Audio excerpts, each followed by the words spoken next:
Dark Souls 3 has a lot of options when it comes to attacking. You can cast spells or use bows for range, get in close and do raw damage with greatswords, or stay on your toes and move around with daggers. Whatever you choose to play around with, you're sure to find at least something that you like. But what if we confined ourselves to one real niche? Something that only has a few options. Mist.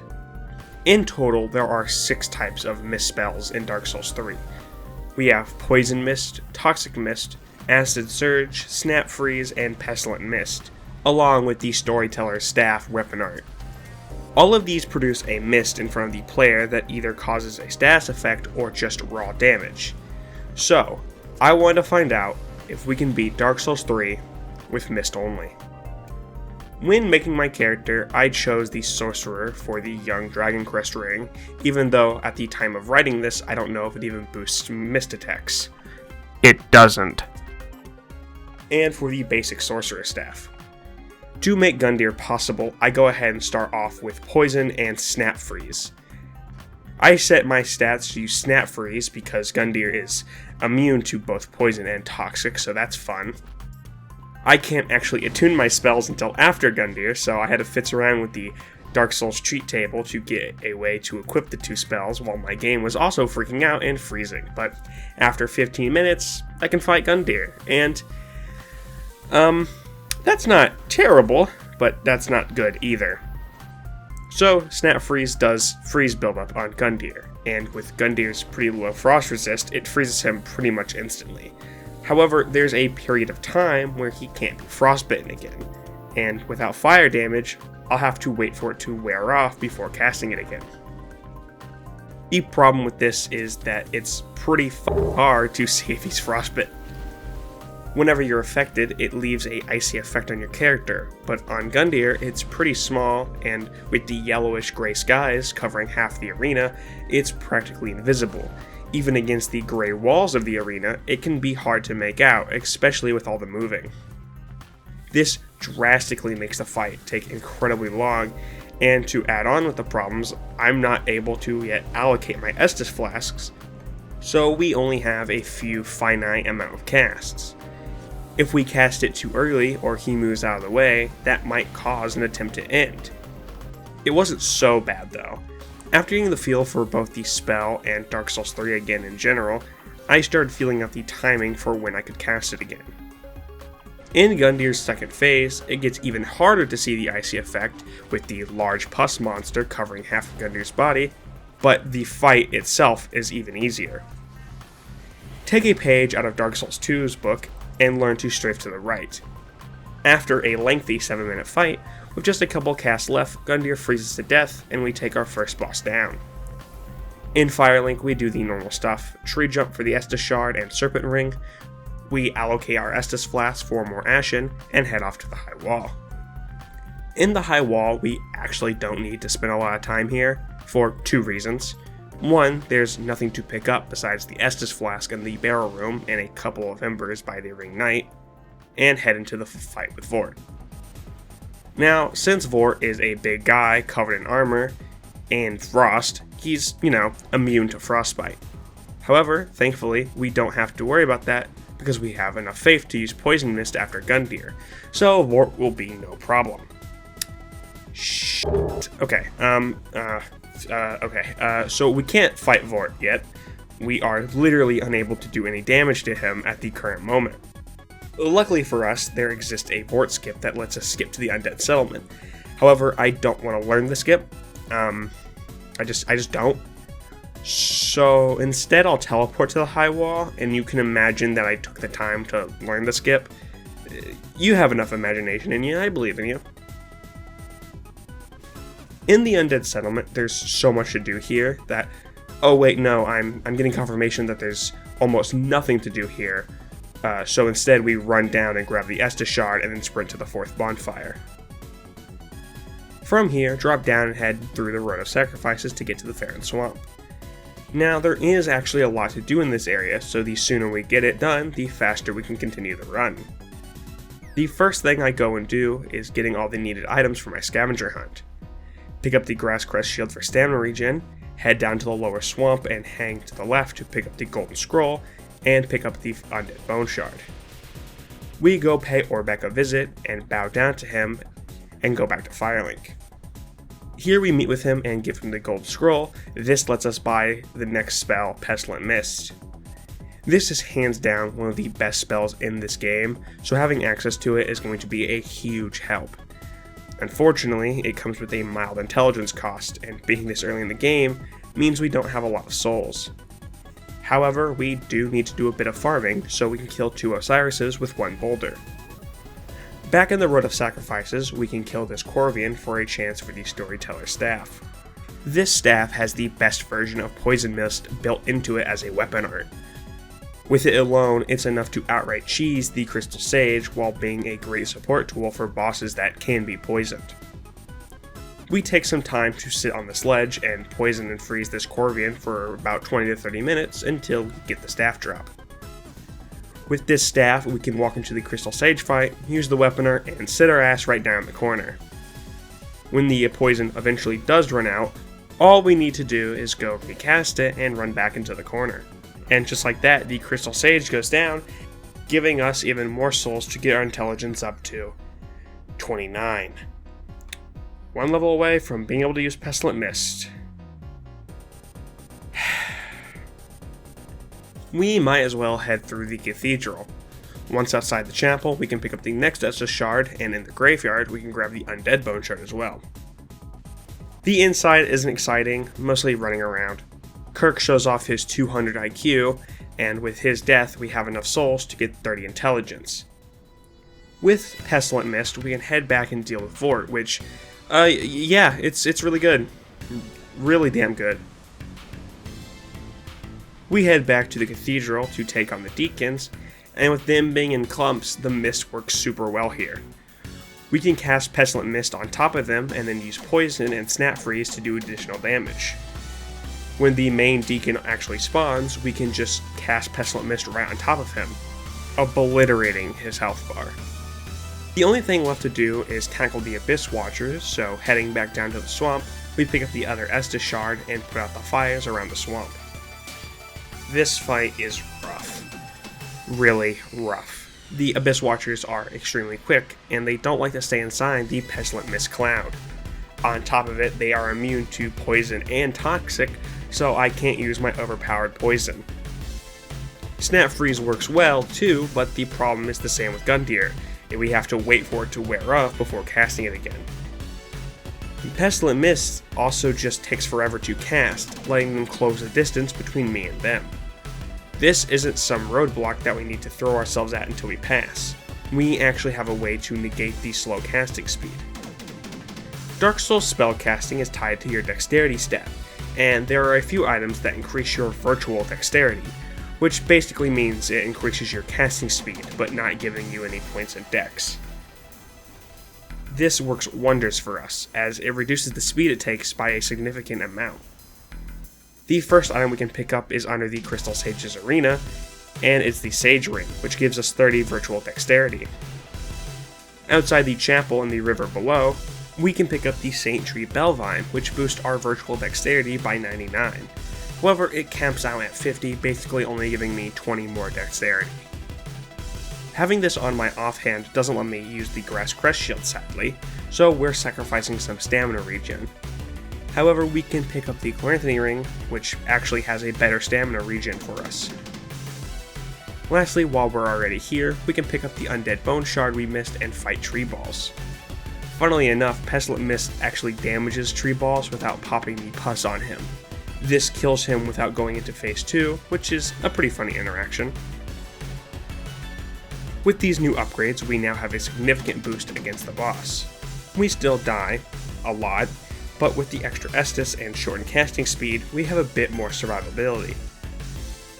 The main strat is to cast Pestilent Mist and try and keep the Abyss Watchers inside or around the mist. If we're at a reasonable distance, we can cast Snap Freeze for a bit extra damage. Strawberry helps as well for distancing the other two, letting us cast Pestilent Mist to damage all 3. Phase 2 is a bit harder due to him being way more aggressive. Finding a good chance to cast Pestilent Mist is way more anxiety-inducing, but the main strategy doesn't change. And after quite a few attempts, the Abyss Watchers do finally go down. The catacombs are a dramatic recreation of an obstacle course. There's not much to say. Another undead bone shard from the ball, but that's about it. Wolnir is immune to both freeze and toxic, since, he has nothing that can be frozen besides his bling. Pestilent Mist carries, however, not even waking him up from his nap. First time I've seen that animation. In Found Izalith, we actually have a few things to pick up. First thing is the Bone Shard from the Worm, next getting the Estus Shard in the hallway from the ruins themselves. Last thing before Old Demon King is the spell Toxic Mist, which is down the hallway here in the lava. We have no health to survive the lava, but by putting on your finest fire attire and embering up, we can chug Estus long enough to grab the last spell of the run. We can now apply a max of 3 debuffs on one boss with the extra damage from Conjure Fiberglass. Sadly, I don't have the faith to use it yet, but if we take out the Old Demon King, it'll be a new addition to the arsenal. The Old Demon King himself isn't too bad. He's immune to our frost, and during the fight I thought he was immune to poison, but in reality I don't think he stayed in the cloud long enough, so that's just my error. This fight consisted of me casting Pestilent Mist underneath him, and when he was chasing me, I'd put little Pestilent Mist traps around the arena for him to walk through. It was messy, albeit, but it was a first try victory, and now we can use Toxic Mist. Arriving in Irithyll, we sprint through the streets grabbing the bonfire near Pontiff and the one before the dungeon. I was thinking Pontiff would be fairly easy since he isn't immune to any of my attacks, but instead he's just resistant to it all. My main strategy for Pontiff was pretty similar to the Abyss Watchers. Around here, I would cast one of my 2 mists, either the Toxic or Poison Mist from the Storyteller staff. Due to his high resistances, it was actually pretty hard for Pontiff to actually be inflicted. One cloud wouldn't be enough to apply the status effect, but the problem is, I will often miss the cloud because it would either hit something in the arena, or it would go too far past Pontiff. Another issue with his high resistances was trying to apply both poisons. Since it would take a few casts to proc it, trying to then get the toxic or poison after would take forever. It was pretty much only viable to go for the stronger of the 2, which is the Storyteller's Poison. The rest of the fight is similar to both Abyss Watchers and the Old Demon King, where we put down Pestilent Mist Clouds for Pontiff to walk through. On both his phase transition and the clone summon, you can put a cloud under him for maximum damage. And after a few tries and lots of clouds, he goes down. We go up and around the capital of Nostalgia Bait, grab the shard, and take on Aldrich. Once again, another boss immune to our poison and toxic. He's resistant to freeze, but one cast of Snap Freeze is enough to proc it. But we're not going to use that. I found out on my first attempt that Pestilent Mist doesn't actually cause Aldrich to teleport. He only teleports from damage from another source, aka, in this example, Snap Freeze. It's the same situation where Pestilent Mist didn't pop tree balls, or woke up Wolnir. I originally tried to see if you could keep him in Phase 1 this way, but it seems that Phase 2 is a health trigger and not a hit trigger. Either way, without Aldrich teleporting, you can pretty much keep him inside the Mist Cloud for almost all of its duration. So, third try Aldrich went down. Up next is everyone's favorite vacation resort, the Irithyll Dungeon. I give Alva cancer and run through saying hi to all my neighbors. Here are 2 more instances of Pestilent Mist being absolutely broken. 1, it doesn't wake up Mimic, so you can kill them in 2 casts with absolutely 0 risk. And just a bit further on the path is the Sleeping Giant. And can you guess what Pestilent Mist won't do? You're correct. It won't wake him up, so you just get a free kill. There were 2 Auroras in me saying Yhorm would be insanely difficult because of his large health pool, which, by the way, is almost double that of Medyr's. But then another part of me had faith in Pestilent Mist and believed that it would get the job done. Well, only one way to find out, and yeah, it does good. Yhorm's large size was also a huge benefit to me. It was easier to keep him inside the cloud. He also seemed to go into his second phase a lot later in the fight. It took a second to whittle his health down completely, but honestly, it was fine, and I think if you're trying to do Yhorm without the Storm Ruler, for whatever reason, Pestilent Mist is a very viable strategy. After Yhorm, we get teleported to the Dancer fight, and well, once again, this is another boss that is immune to both poison and frostbite. This means we are going to have to rely on Pestilent Mist completely. The biggest issue here with Dancer is her wide turning radius. Yeah. Whenever she turns around to face me, she ends up walking out of range for Pestilent Mist. It's not super bad though. Dancer gives us enough chances to recast Pestilent Mist, and after that, it's basically just another fight of running around the arena and setting Pestilent Mist traps down for Dancer to walk through. Another first try victory. After Dancer's defeat, we head for the Pus Swamp below to take on the Virgin Fanboy. Grab the Estus Shard near the ledge and run across the swamp into the boss fight. Osiris, the Scaly Virgin, is able to be frostbitten, just not poisoned like most bosses unfortunately. In his first phase, he's slow and doesn't move around for us, so we can keep him in our own little cloud while he's sitting around. Unfortunately, his own Pestilent Mist doesn't hurt him. Rigged. Phase 2 was when I was worried. I didn't want him to dance around the arena, making it so my mist wouldn't hurt him. But thankfully, he stayed in the back part of the arena for the most part, and his large size, when he's on all fours, helped him take damage from the cloud. And with a few snap freezes as well, he goes down. We give a Dragon Worshipper Super Cancer and head into the graves. Champion Gundyr is actually not immune to poison this time around and can be frostbit too. So I think it's a good time to take a second and go back to our good and faithful Bubonic Plague and Freezing Weather combo. When he starts to get up, we can go ahead and cast both Poison and Toxic relatively fast. Something I noticed right after is if you freeze a already poisoned boss, the Poison Aura goes away and is replaced with the Frost one. This might not seem like much, but in reality, it lets us see when the Frost has worn off because you can spot the Toxic Cloud returning, so we can then apply Frost once again for extra additional damage. The Poison and Toxic eat Gundyr alive, and it's another first try victory. We go up and around Lothric Castle, opening the shortcut 1 and 2. With nothing to do here, we can immediately take on the Dragon Slayer armor. Now, fighting him with a frost weapon here is a very good strategy, and one I still fully recommend to people in general. All it takes is a few hits, and then hit him once with a torch or something, and boom, the frost is reset, and you can do lots of damage very quickly this way. So you'd expect the best strategy here would be to fight him using Pestilent Mist and Snap Freeze. But in all actuality, using just Pestilent Mist makes this fight easier. Now, you're asking and screaming at me to explain, and don't worry, I will, just shut up, you're too loud, I can't think. Normally, after getting hit beyond a certain health threshold, he will go into Phase 2.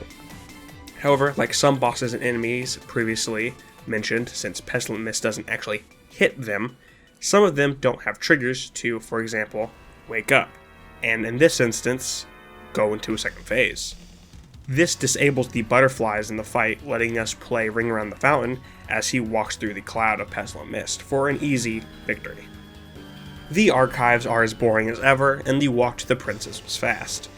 I didn't think about this fight very much, but I should have because this was a rough one. Multiple attempts never made it past Phase 1. The big issue here, besides their poison immunity, was the teleports and the aggressiveness. The teleports made it so keeping him inside a Pestilent Mist cloud would be almost impossible. This cut our DPS down by a lot. But our other issue makes this worse. In Phase 1, there's only 2 attacks that give me a chance to cast Pestilent Mist or Snap Freeze. Those 2 are the Flame Wave and Charge. In Phase 2, however, this gets way worse, as the Charge attack has a follow-up swing, so now we can't even cast Pestilent Mist afterwards. So until he does the Flame Wave, we just have to wait around until we get that opportunity. We can get a few occasional snap freezes here and there, but it's still a lot of waiting around. Phase 2 wasn't exactly harder besides from one last attack opportunity. Luckily we could hit both Lothric and Lorien, and if Lorien did go down, We could then cast Pestilent Mist right on top of Lothric for the best DPS possible here. This took a hot minute, but they went down. Before we continue to the Soul of Cinder, I think now's the best time to go fight the rest of the bosses here. So let's go take a short nap and wake up in the dragon area. What's it called again?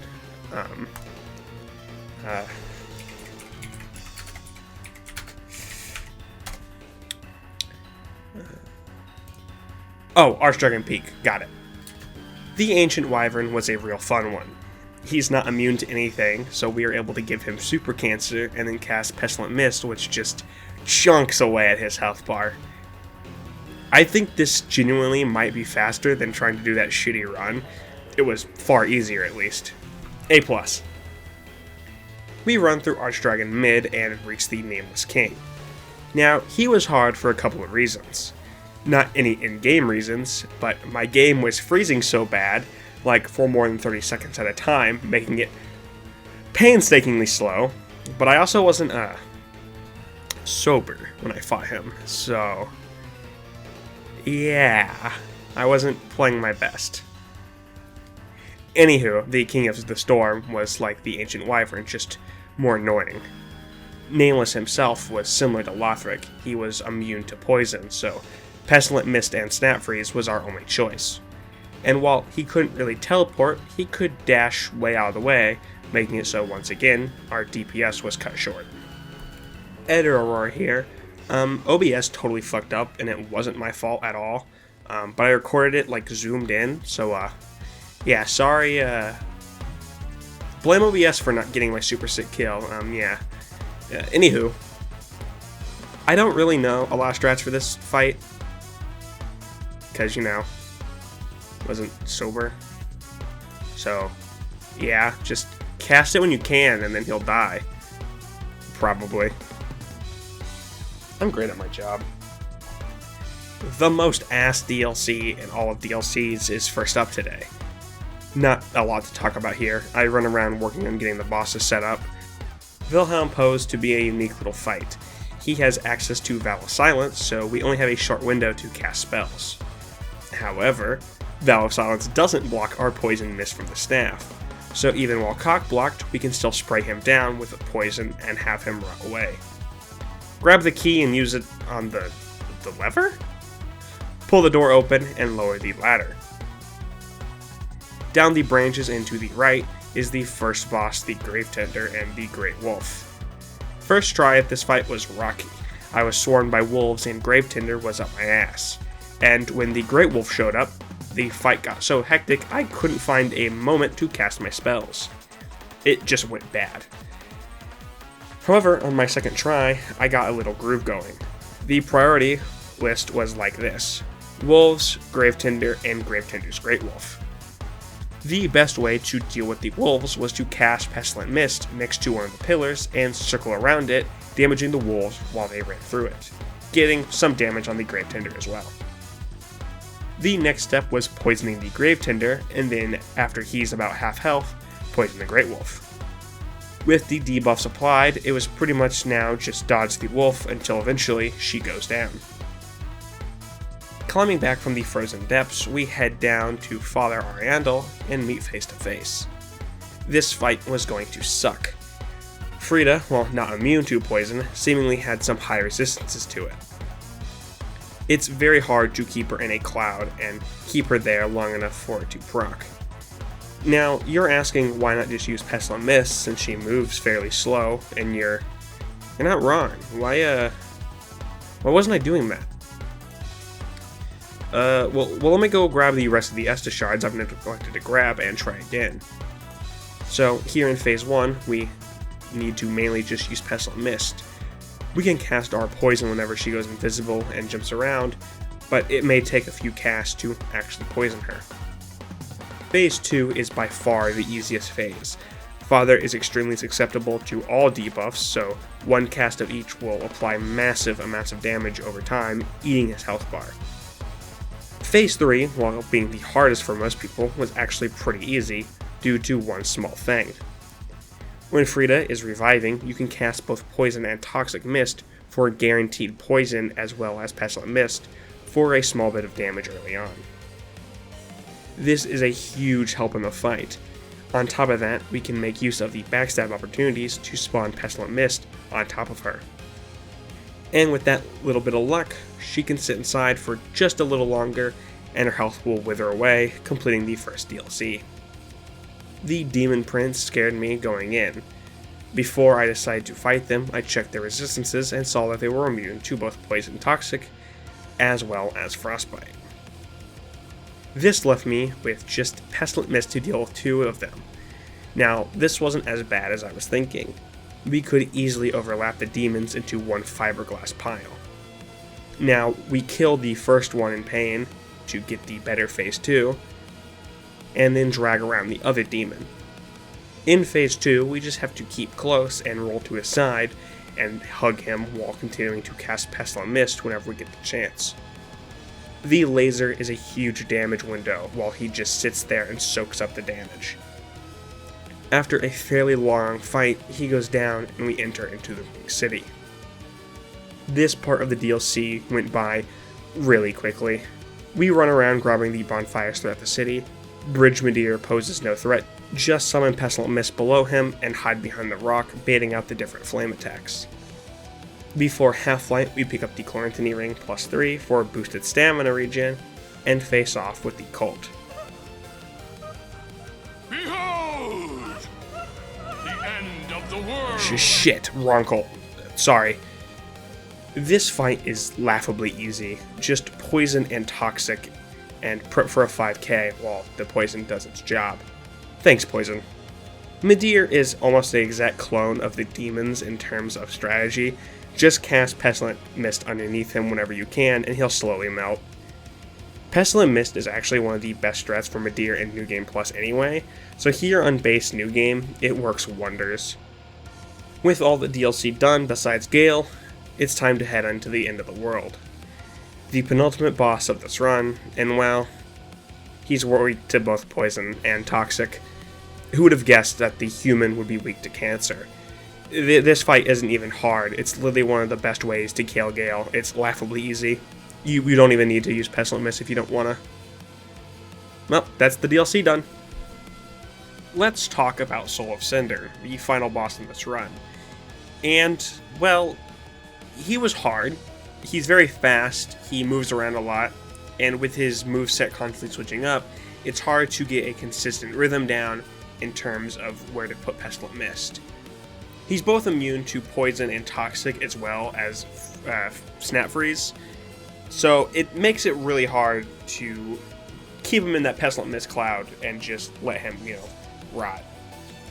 But the real problem is actually when he gets very low and when he gets down to 1 health. And that's because Pestilent Mist can't deal that last bit of damage to him.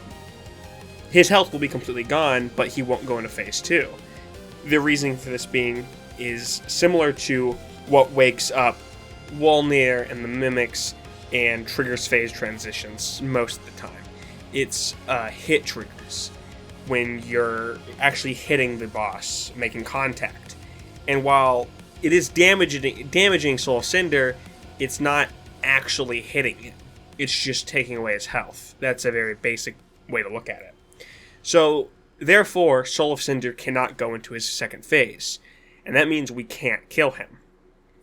So, no, you can't beat Dark Souls 3 with only Mist. Soul of Cinder is impossible. Really funny, at the end of this run, how it was just, can't do it. I went there, I tried it, and I couldn't do it, so you couldn't tell I'm doing this part unscripted. This is part of my outro at this rate. I don't really care. Hopefully I'm back doing this at a consistent rate. Probably not, let's be real. But, I don't know. Anyway, I hope you enjoyed this one. This is a run I had a lot of fun with. Didn't want to take this long to get done, but I had a lot of fun with it. So I'll probably be doing more challenge runs that I think are more interesting, not so hard. So, yeah, that'll be it for now. Ciao.